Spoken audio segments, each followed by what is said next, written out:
All right. Hey, AMZ insiders or Amazon insiders. We've got our weekly show. Typically, it's going to be around 1 p.m. Eastern time, so 10 a.m. Pacific, but we are starting a little bit later today. But my partner in crime, Karina, is back in action. Karina, how you doing? I'm doing amazing, Jamie. How are you doing? I'm doing good. I'm doing good. Why don't you share with people what have you been up to lately? Just I'm going to see if I can share it into the Facebook group as well too, just so we can share the joy. But yeah, well, how's the week going? Week's going great. Just focusing on scaling, like always. Training some people to kind of overtake some of the tasks for me, making sure that they actually are trained well and know what they're doing, because you don't want to teach them the wrong thing or assume they know something that they don't and have that be bad for your business. So it's very helpful for me to do this, and I suggest you guys do the same, and to find people to help you run your business or delegate some tasks that are kind of repetitive, like customer service. Train them to do that really well, for example. Yeah, There's so many things but yeah, we were just I'm sharing it into our group here to kick off our weekly show here. But you were just sharing, we were on camera but off air. But so yeah, I mean, just you're sharing, I guess, that you're feeling a little bit better, right? Just getting some additional help with the business. Yeah, exactly. I mean, you can try to do everything yourself, but it's unnecessary. So yeah. Well, I mean, so many things just in business apply to Amazon, and so I was talking with one of my clients, or one of our students, he's going to do like 7 or 8 million this year, just like a couple hours ago, and he just bought a warehouse, and he literally, really great guy. Actually, he was at he came to SellerCon, guy Brett. So he was saying that he's like pretty much built a business. He's going to do like almost 8 million this year without barely outsourcing anything, and how it's like killing him and his partner, and how like he needs to figure out what to do and who to trust. And he's got a couple team members where he's at, but it's like that same struggle. And we were chatting a little bit about, or he's got one employee that's like not doing a good job. And that, basically whether you should, hold on to someone or let them go. And it's just brought back those type of things, bring back memories of my prior Amazon experience about it's the same principle around, you need to get help. And then if it's not working out, you need to move on. Yeah. Someone told me. What's your experience so far with your team and that process?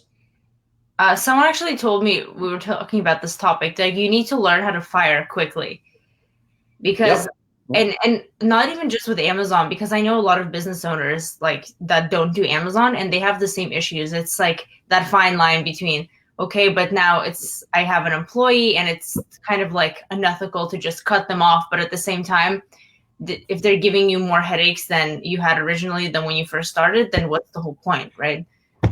But that phrase, it goes, you should hire slowly and fire quickly is the phrase. Yeah. So take your time.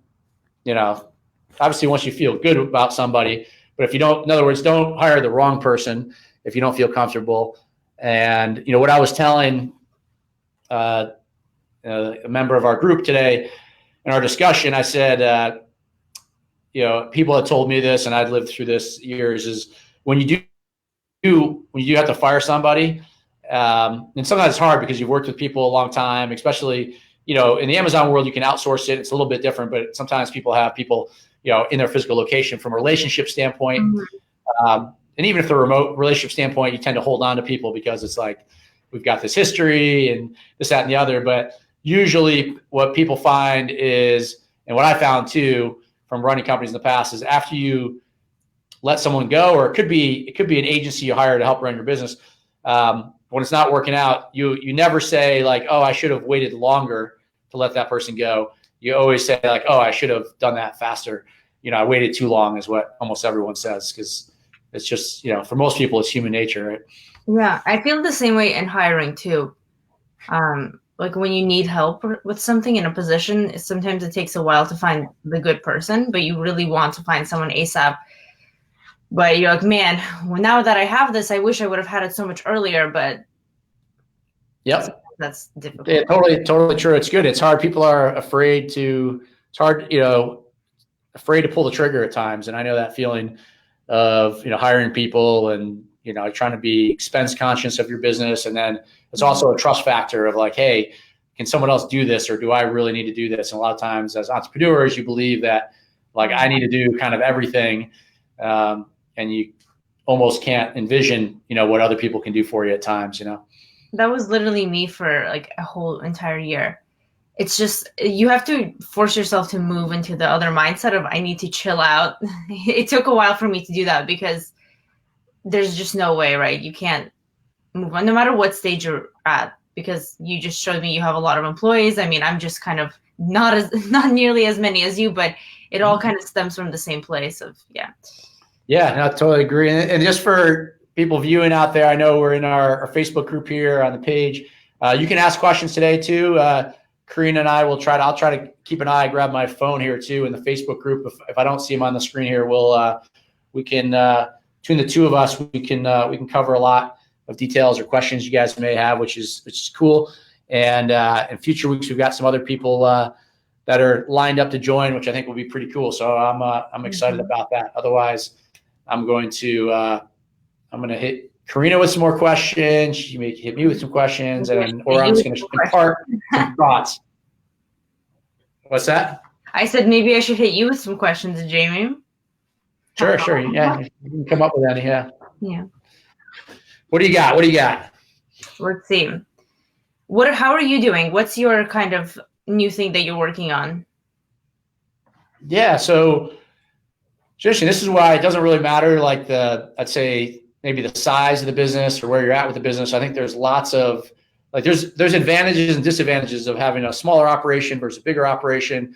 Sometimes with a bigger operation, it's harder to implement certain things or new things because it's like, oh, it's such a big,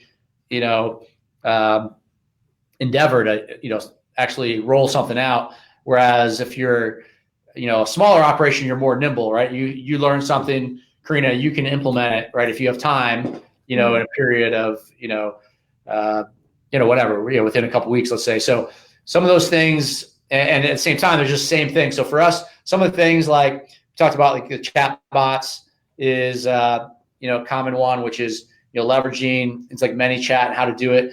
Now we're not like looking to scale that out across our whole business, but what we'll do is take we'll have one of our side businesses or smaller accounts and look to implement tactics that work. So I think, along those things, it's around how to get steadier reviews.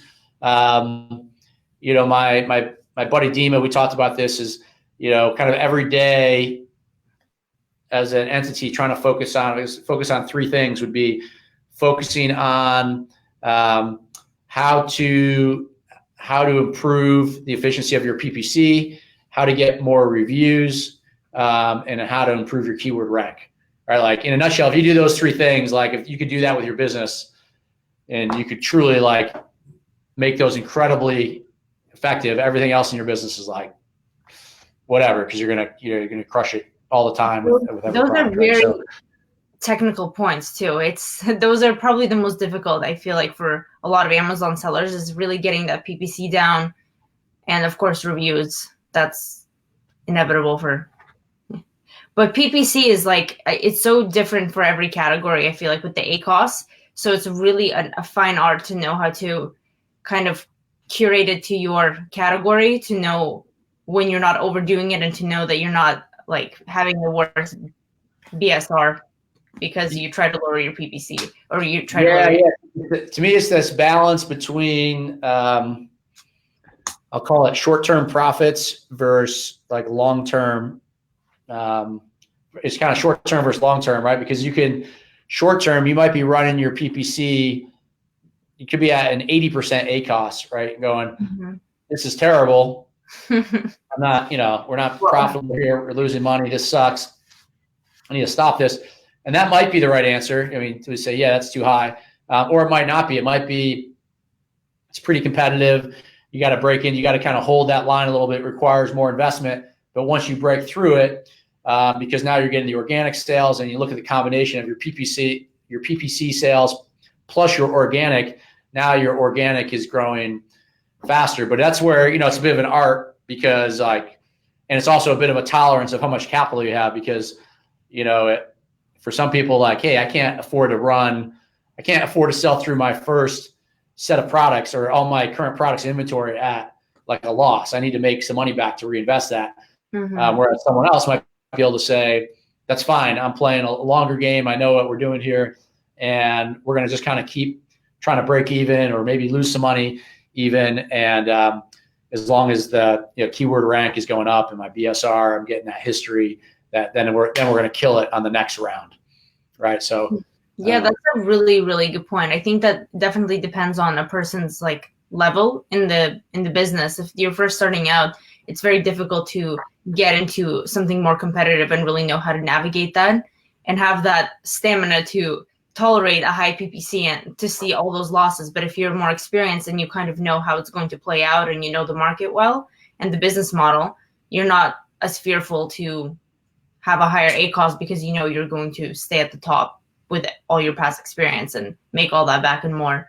Yeah. And even if you're quote unquote right on the strategy, there's still risk involved because you could, things could change and you spend all this time, investing capital up front to win down the road. And suddenly, the competitive market changes or the pricing changes in the market. And so it doesn't mean you're guaranteed the future, but, these are kind of calculated bets you're making.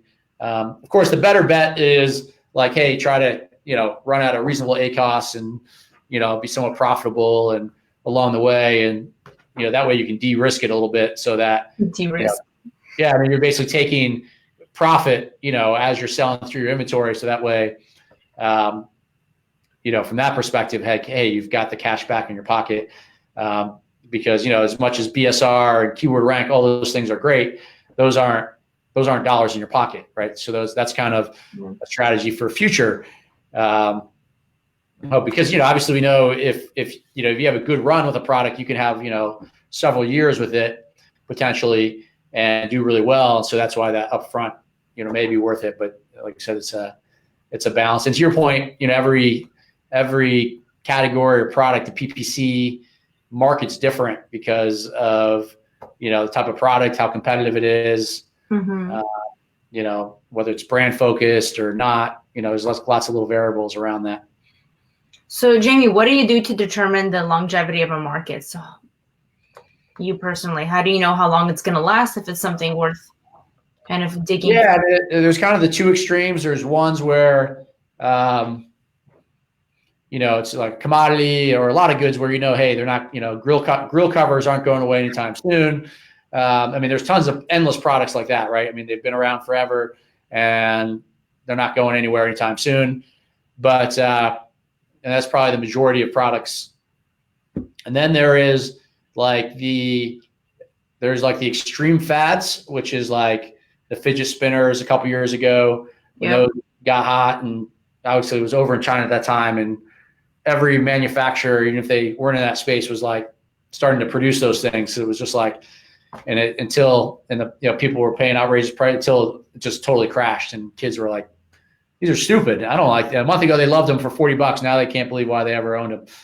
That lasted 2 weeks.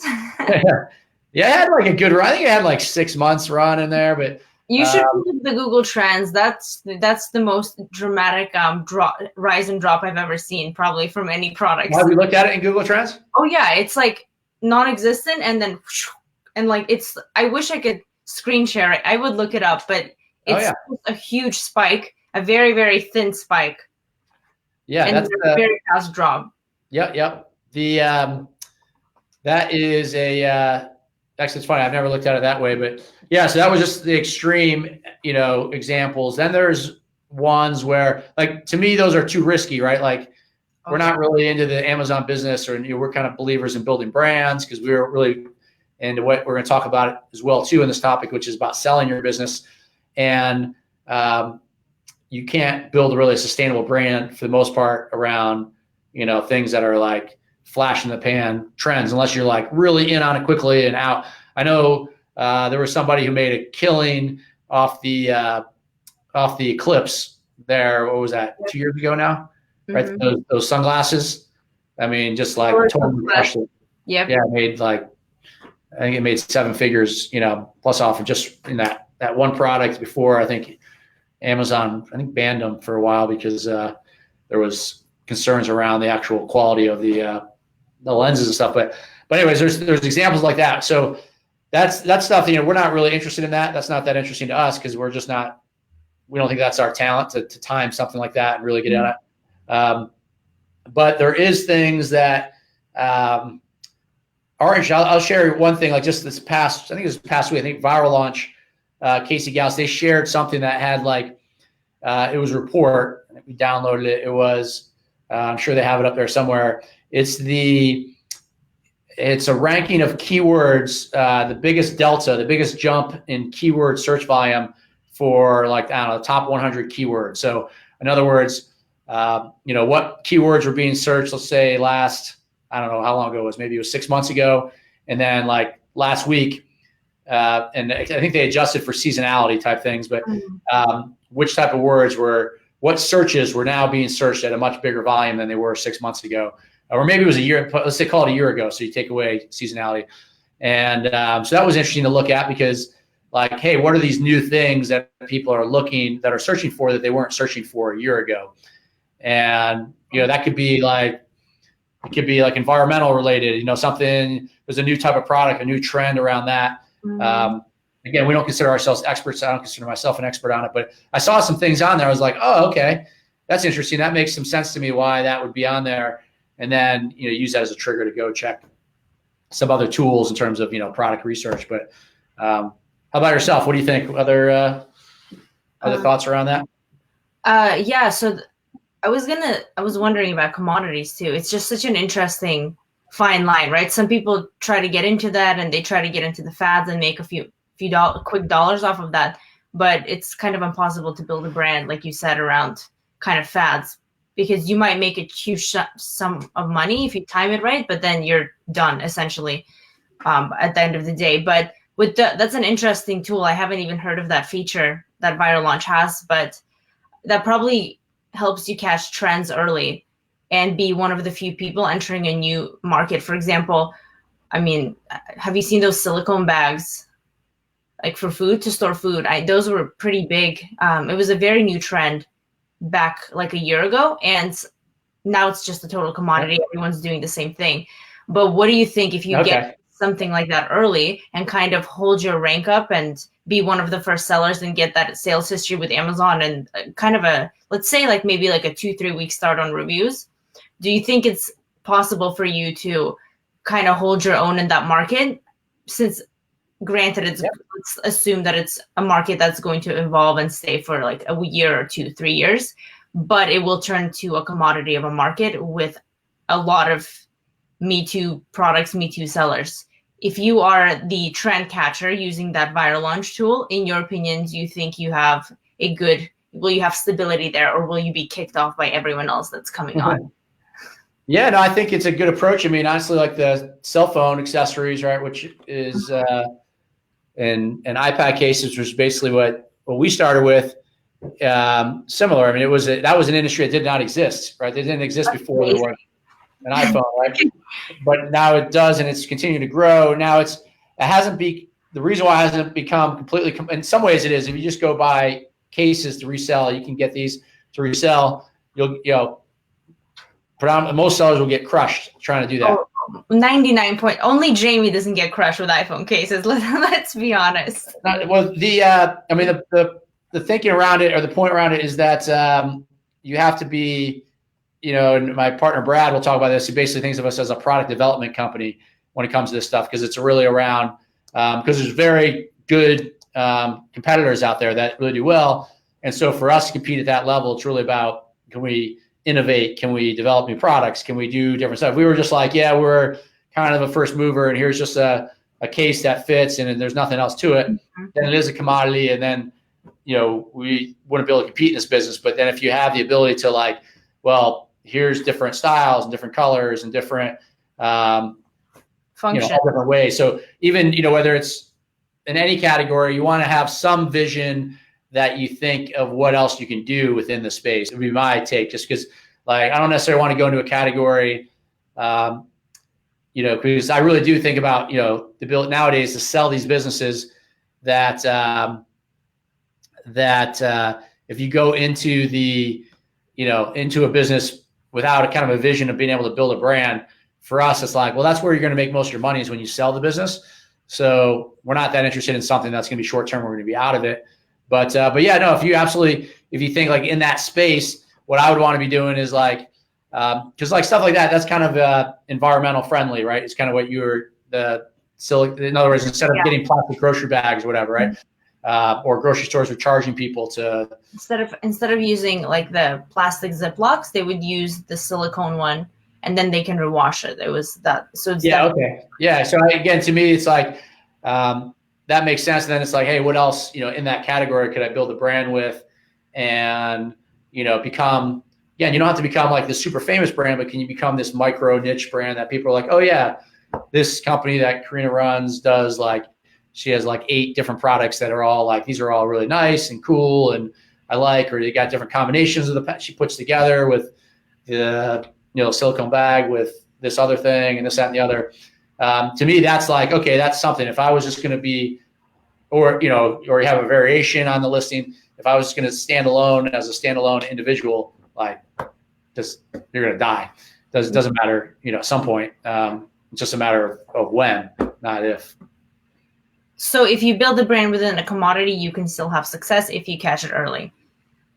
Yeah, if you catch it early, and if you don't have to always catch it early. The only thing is, if you don't catch it early, it's a lot more expensive. Yeah. Because, right, I mean, if like I said, if we want to compete in supplements, which we don't, if we want to get in supplements, I mean, it's a really big lucrative business, and there's people that enter it all the time, but you better have a lot of money to invest in that to really make a headway on that. So, kind of the philosophy of, and I kind of teased up in the subject line around selling the business, is like, we like to think about, and I kind of recommend to people, like, run your business with in mind that you're going to sell it. Like, I talked to one of my Ames Insider students last night he's in Australia.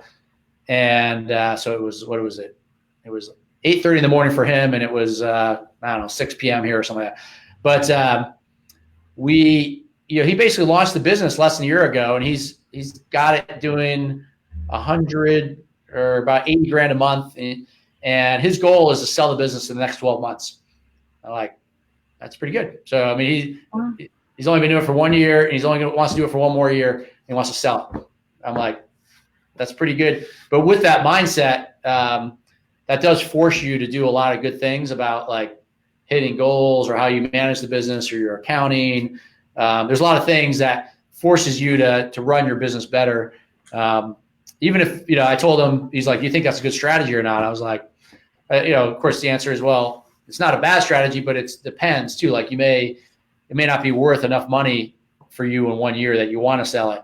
You may want to hold on to it. But I just think there's a lot of benefits of, of that mindset of eventually selling your business, because especially with Amazon, because it's so easy to start another business. You can do this again. But you'll run your business a lot cleaner and better if you kind of have that perspective. So tell us more of the things that you would do differently if you had that kind of mindset, because people come from different mentalities. I think some are really centered around, I want to find products and brands immediately. And some are just trying to kind of be like, let's just launch whatever to see if we can turn a profit. So what would you do differently if you had the focus of, I want to sell this within the next 2 to 3 years?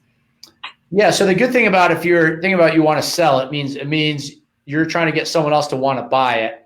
Right. So, and you want them to buy it for as much money as possible.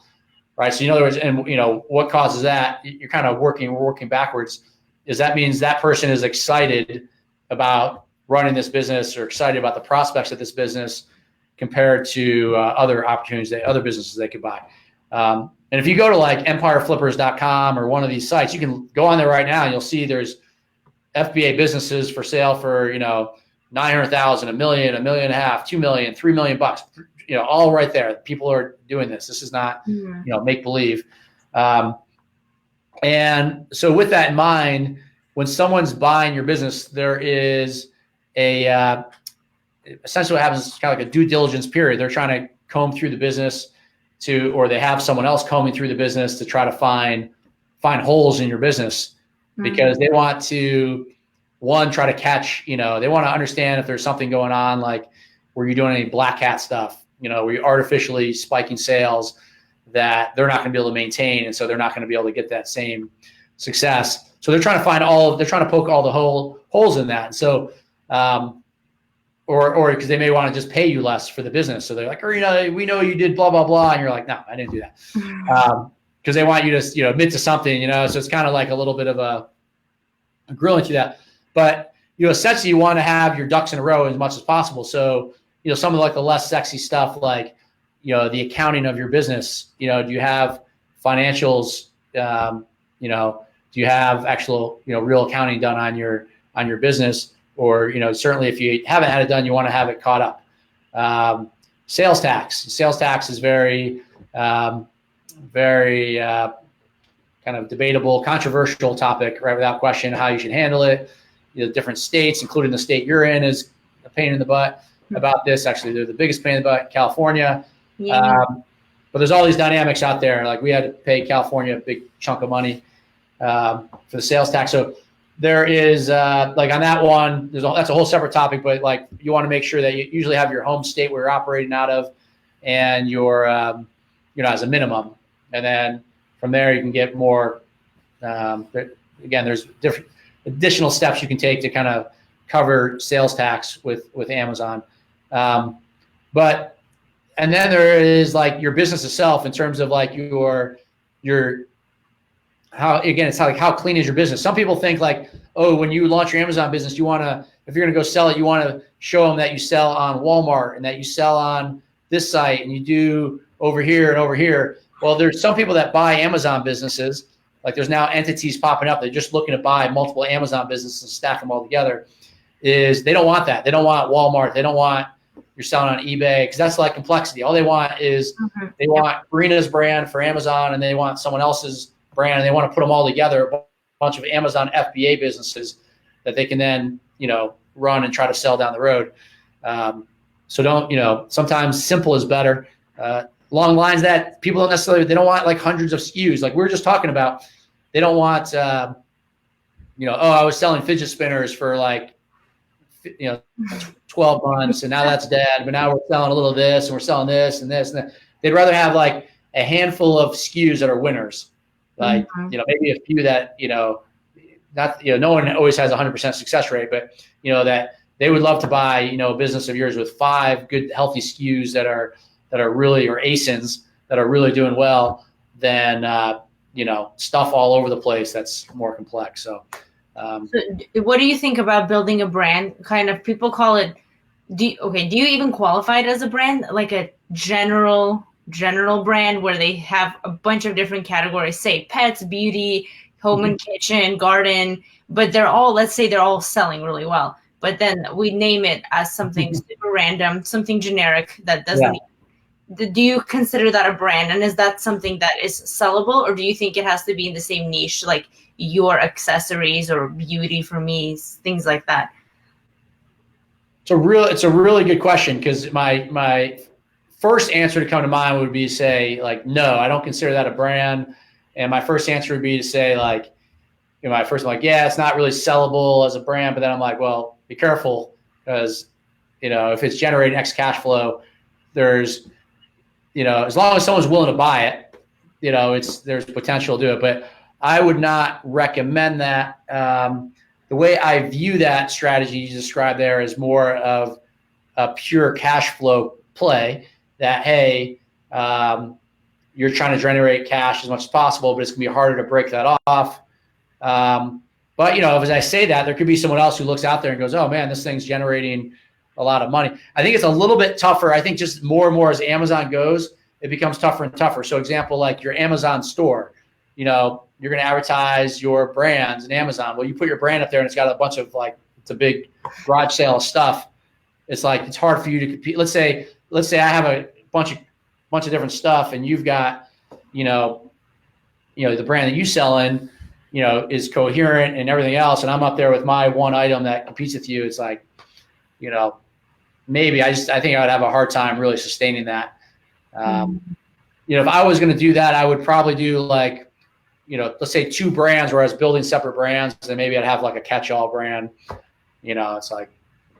So you're saying you have the strong brand and then have another one with just random stuff, just because why not? there's people out there we could probably bring on that maybe tell us, how to do that. And in the past, I think that was the earlier days of Amazon. I mean, even a few years back, people were teaching that stuff. Just from everything I see in terms of Amazon wanting to give people brand protection, right? They want to eliminate counterfeits or minimize the risk there. They want so all the things they're doing is to reward brand owners, and that's kind of against.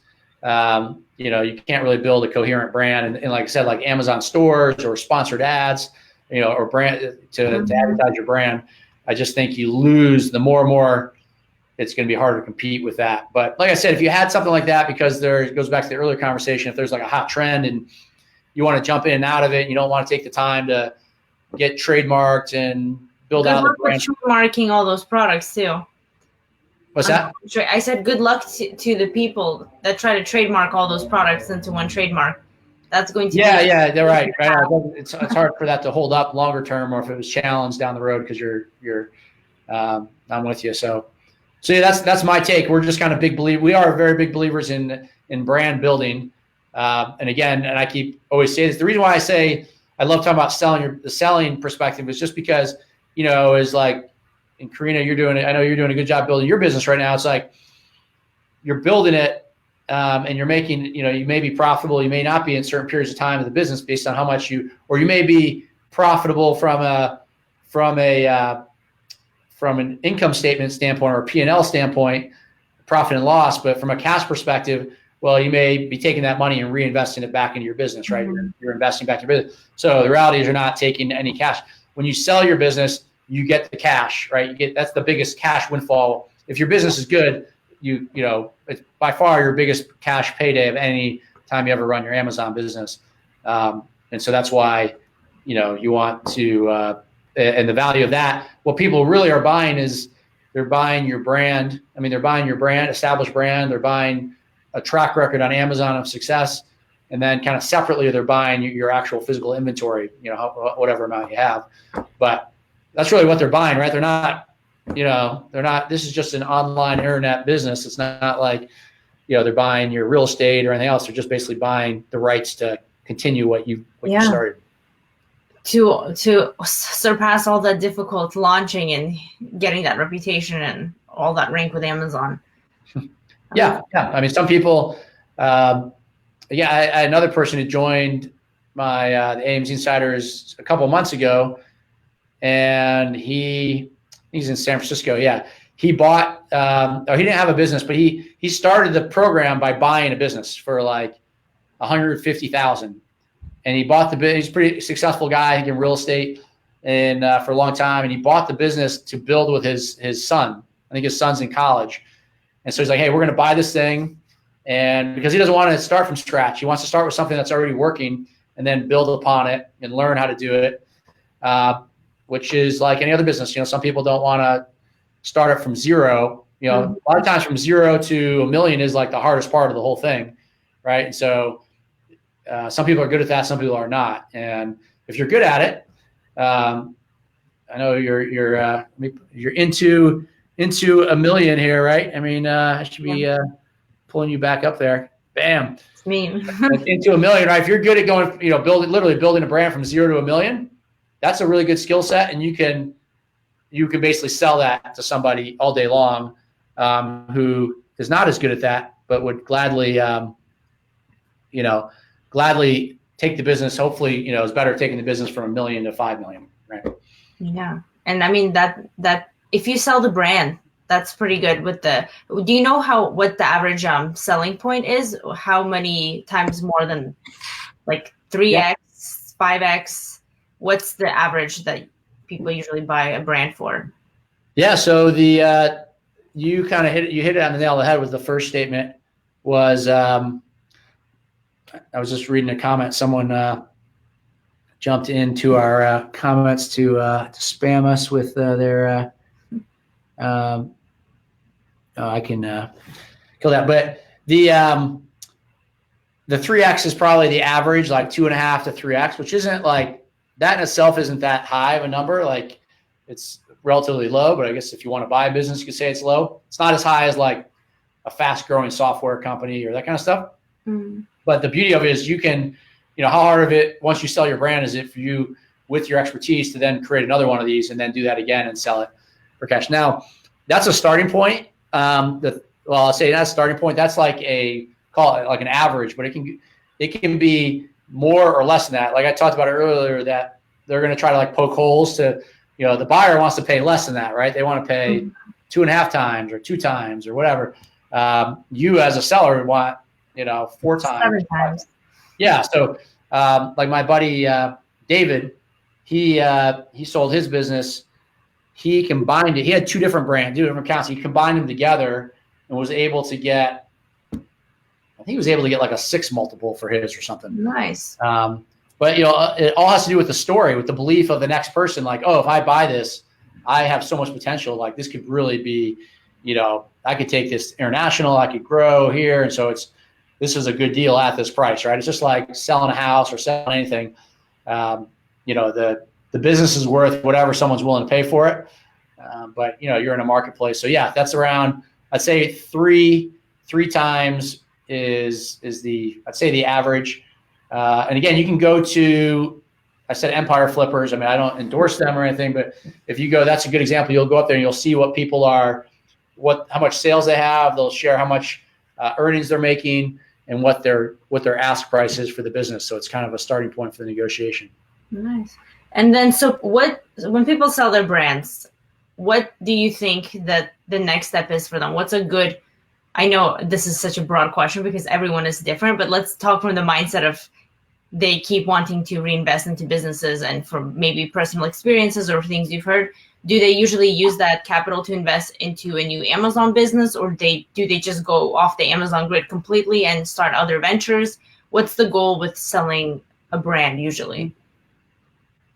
Yeah, most people go to Vegas and they just put it on. They put it on Red 37, put it all on there, and then they just either let it all ride. It's got to the,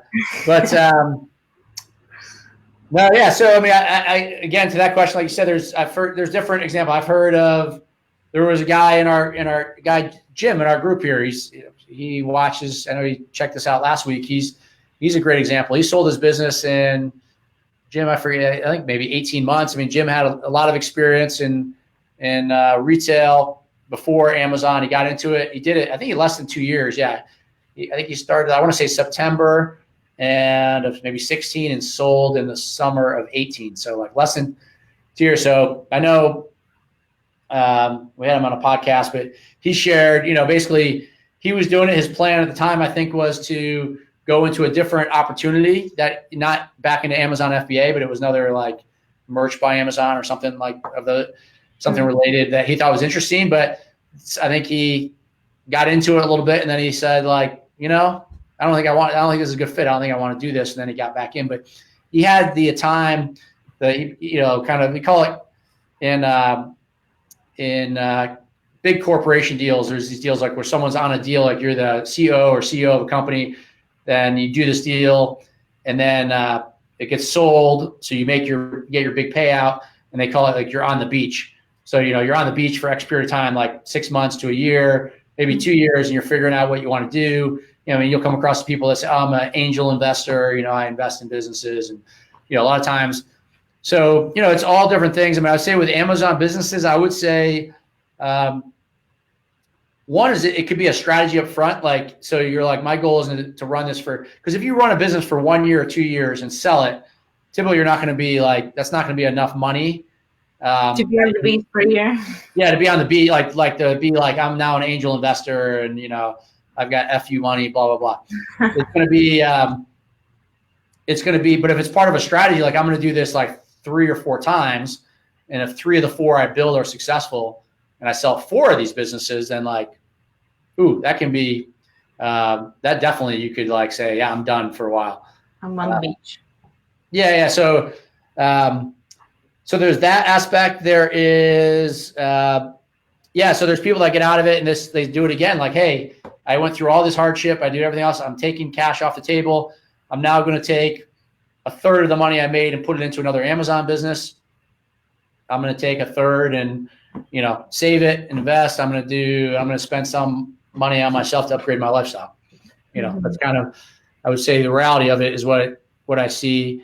And, it depends. I mean, it's really about the opportunity for your investment. I mean, it's one of those things. My partner, Jason, we had this like a couple years back, like, hey, kind of bored with selling cell phones and let's get into biotech. So it was like, he was all excited about it, got into it.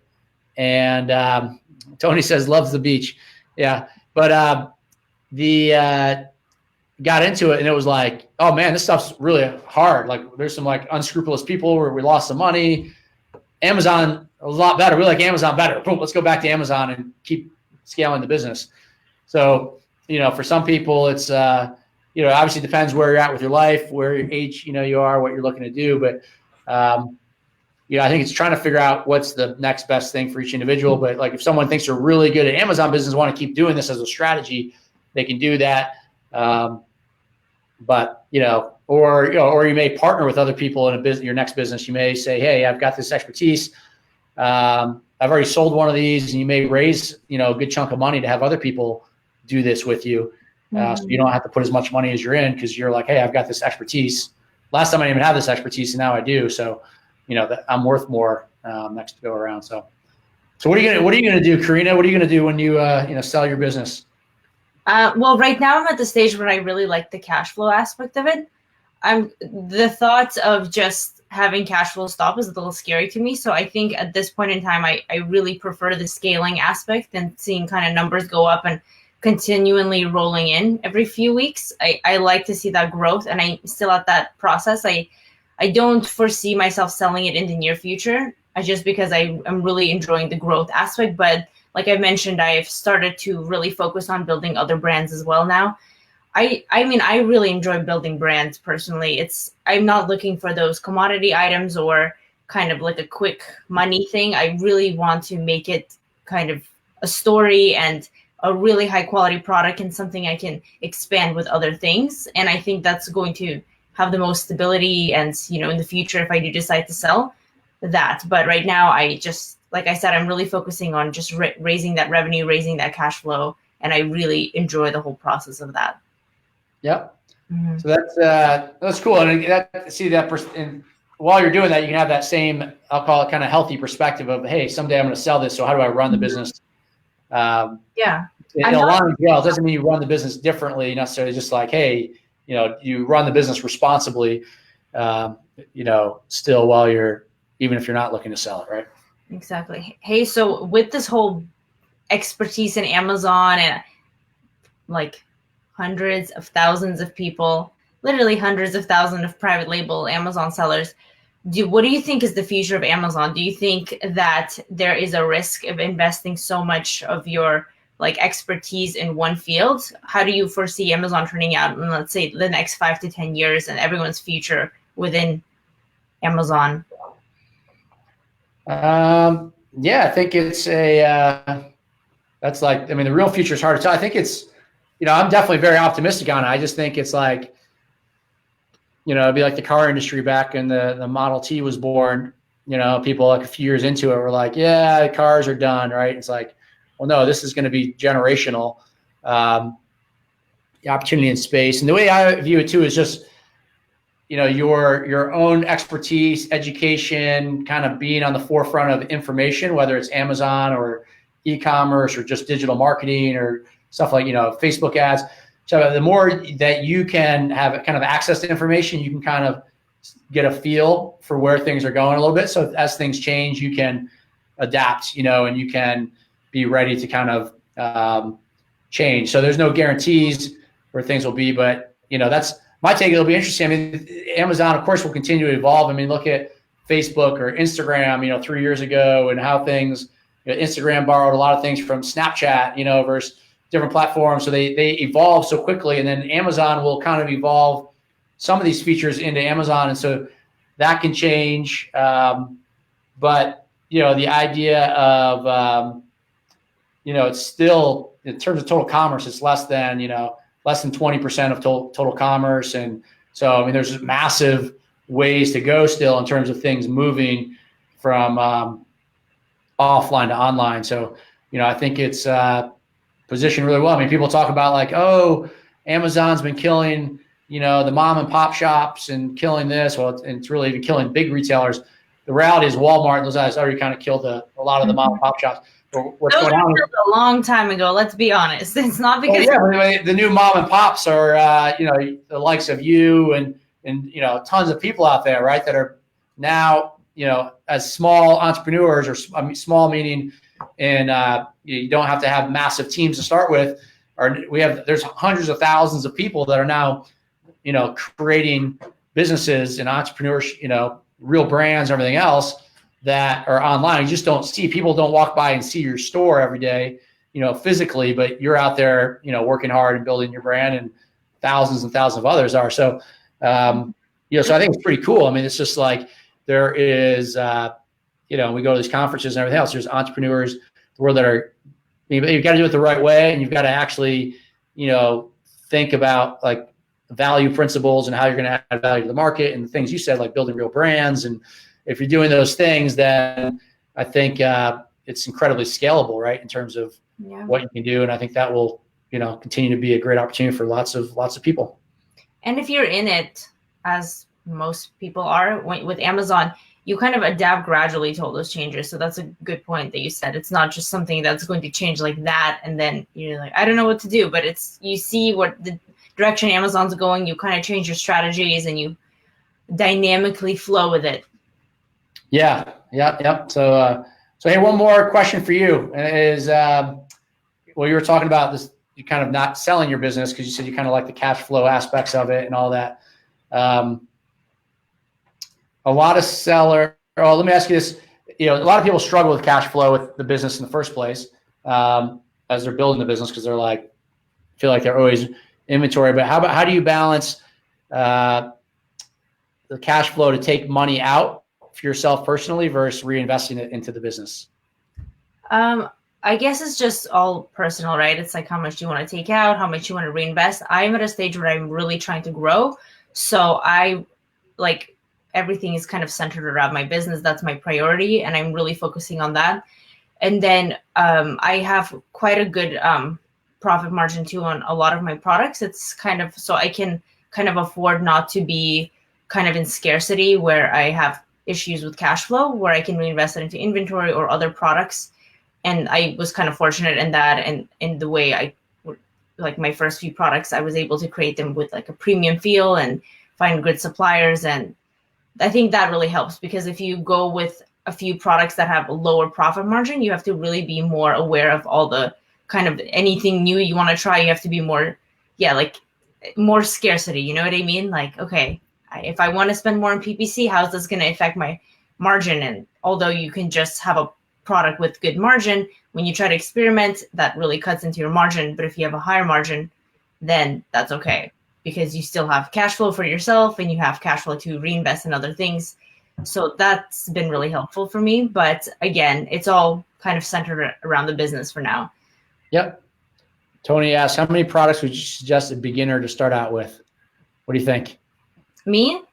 Honestly, it's all personal preference, how confident you are in your knowledge and how big of risks you want to take. They're a beginner, so they probably don't have a lot of confidence. Yeah, but and you can, if you find several products and you have the cash flow and you have the desire and you don't have like other bills you need to pay, if you're just starting out, obviously, starter question, then go for a few. But again, like I thought I was going to start out with one. I accidentally started out with two. My first one failed. My second one turned into a brand. So you never know. If you're really confident, then my number one priority is I don't like to waste time. So when I found that second product, I said, I'm not going to wait another month or month and a half to see how this one does, because I could be missing out. But again, that also, if you have limited cash and things to invest, that's another problem. And you don't want to kind of spread out and say, kind of do half here, because you might sabotage the quality of one thing. So if you feel like it's going to sabotage the quality, then just do one. But if you feel like you got it down and that the second one is a really good potential as well, then you might be missing an opportunity. So it just depends on the risk that you're willing to take and the cash that you have to invest. Yeah, that's good. I would say similar. I mean, kind of what you did. I would say, you generally kind of start with one because you're learning the process and the ropes as you get with one. But at the same time, don't define Amazon based on one product because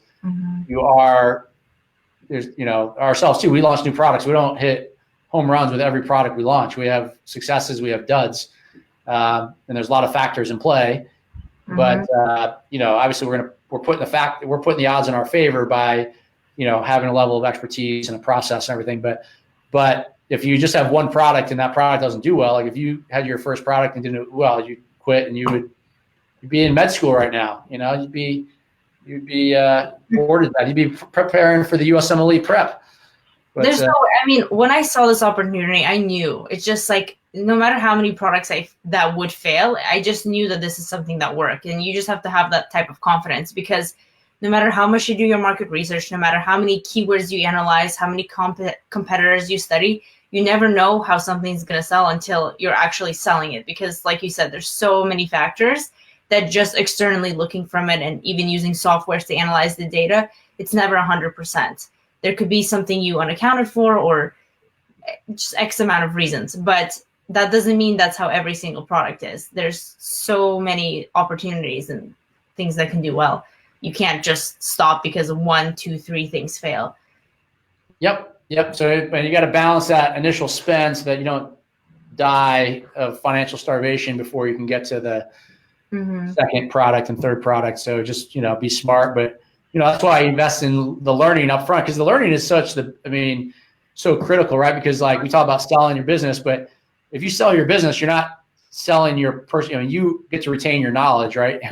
So you keep that for life, and that's what's kind of so powerful, is because you keep applying this to new brands and new endeavors. And there's lots of ways like I said, there's lots of ways you can in this business. You can grow your own Amazon business. You can do that well, coaching people. You can provide services. There's just so many different ways that people can participate in Amazon because there's just so many needs. At the end of the day, if you're solving a problem for somebody or fulfilling a need for somebody, then that's how I kind of view the long term of it, that then you can be successful if you're good at it. If you can solve people's problems, whether it's training other people or in a marketplace selling a product, then you can be successful. So it's pretty sweet stuff. So is that another question on? So how about with your business? Do you pay yourself a salary or do you just how do you handle that?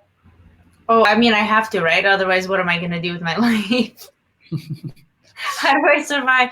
But like I said, so I venture out. It's not just Amazon that I do so many other things. So it really depends. Do I want to invest my salary from my other ventures into Amazon? Do I just want to keep Amazon as a thing? Do I want to pay myself out of Amazon? It's not like a cookie cutter thing. Like I do so many other things that are e-com related where, I get income from as well. So it's not like I'm just relying on Amazon, but if I were to, I could, right? But it's just Amazon has giving me the chance, and not just Amazon. I learned other platforms as well, but it just gave me that mentality in the beginning as well to be like, hey, this is e-com, but there's so many other e-com things out there. So why don't I learn them too? So that's what I did. And that has been super, super helpful. I got you. Yep. Now checking Tony asking the question, is exposure based on algorithms? How does one go about getting themselves to the top when someone puts your product in the search engine? Or really, when you said a product, let's say, I think what is kind of mean there is when someone puts a search term or keyword in the search engine. So these couple things, Tony. You can go to amzinsiders.org and you can watch that workshop. You can go to, I'm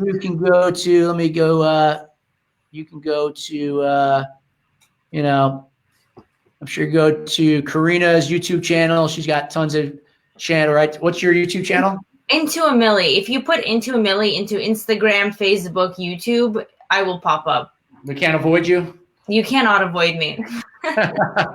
I only say that as one answer just because a lot of the fundamental questions, I can certainly answer the question, But you'll find that a lot of the stuff is you'll want to kind of just spend some time looking. I mean, the real short kind of basic answer would be like, essentially what you want is you need to train Amazon or your listing so that when you want Amazon to see when someone types in a search word that your product is one of the most relevant to show on page one.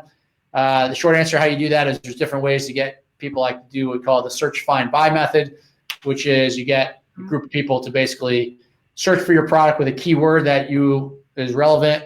They find it, and then they buy it no matter what page is on, and then eventually moves up. You use things like PPC. You use other tactics, on and on. It's kind of it's definitely a whole topic. It's one of the biggest topics in itself. But, that's the idea of it. And it's a chicken and the egg with the reviews. The more reviews you get, the more better your listing will convert, and the more likely you are to move up the ranking. So that's my short version. Karina, you probably have a few YouTube videos on it.